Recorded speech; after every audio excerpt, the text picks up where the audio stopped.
స్తోత్రం యేసయ్యా. ప్రియమైన దేవుని బిడ్డలారా, క్రీస్తు నామములో మీ అందరికీ సమాధానం కలుగునుగాక.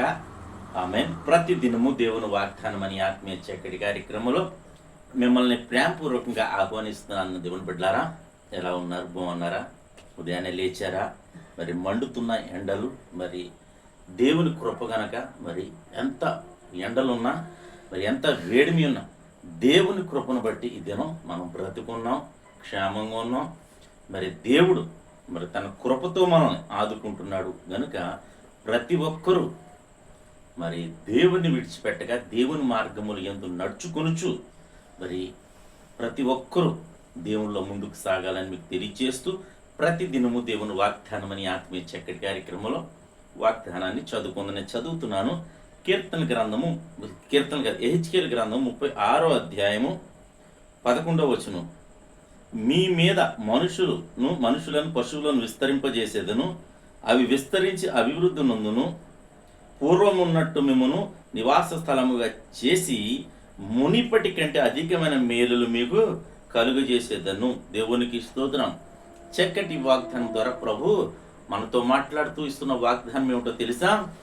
మునిపటి కంటే అధికమైన మేలు దేవుడు నా జీవితంలో మరి కలుగు చేస్తానని వాగ్దానం చేస్తున్నాడు. కనుక ఈ దినం నీ పరిస్థితి కావచ్చు, నా పరిస్థితి కావచ్చు, ప్రతి ఒక్కరి పరిస్థితి మరి దయనీయంగా అగమ్య గోచరంగా ఉండొచ్చు. అయితే నా ప్రభు ఏమంటున్నాడు తెలుసా?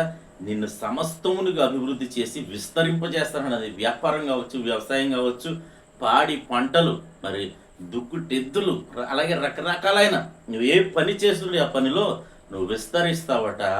అలాగే ఈ దినం ఉన్నట్టు కాదు, కానీ నువ్వు మునుకున్నావు చూడు ఆశీర్వాదకరంగా, మునుకున్నావు చూడు వ్యాపారంలో, మునుకున్నావు చూడు వ్యవసాయంలో, మరి ఆ విధంగా కాకుండా ఆ విధంగా దానికంటే అధికమైన మేలుని కలుగజేస్తానని వాగ్దానం చేస్తున్నాడు. కనుక నా ప్రభువుని బట్టి, వాగ్దానాన్ని బట్టి మీరు ధైర్యం తెచ్చుకుని విశ్వాసంలో మరి ఆత్మీయంగా బలపడాలని మీకు తెలియజేస్తూ దేవుడి మాటలు దీవించునుగాక.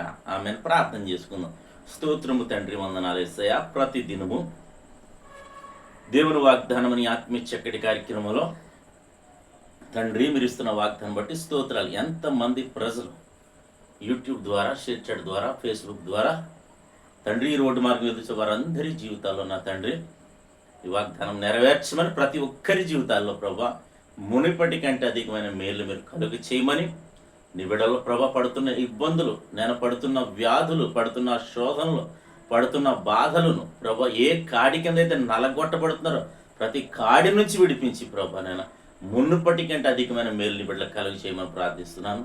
ముఖ్యంగా నా తండ్రి నేను మా గ్రామాన్ని, మా రాష్ట్ర, మా దేశాన్ని కాచి కాపాడమని, మా సరిహద్దుల్లో నెమ్మదిని దయచేయమని ప్రభా. అలాగే తండ్రి నాయన యుద్ధాలు జరగకుండా నీ కాపుదలు ఉంచమని ప్రభా. ఆర్థిక వ్యవస్థను ప్రభా మీరు గాడిలో పెట్టమని ప్రార్థిస్తున్నాము తండ్రి. నాయన లోట్లు నాయన ఏవైతే లోటుపాట్లు ఉన్నాయో అన్నీ కూడా మీరు సమకూర్చమని ప్రార్థిస్తూ ఈ దినం ఎవరైతే మ్యారేజ్ డే, బర్త్డే జరిపించుకునే బిడ్డలందరికీ క్షేమాన్ని, సమాధానాన్ని, సంవత్సరం అంతా నీ దయ కిరీటం నుంచి మీరే మహిమ పొందమని క్రీస్తు నామములో అడుగుచున్నాము తండ్రి. ఆమేన్. నేను నమ్ముతున్నాను ప్రియమైన దేవుని బిడ్డలారా.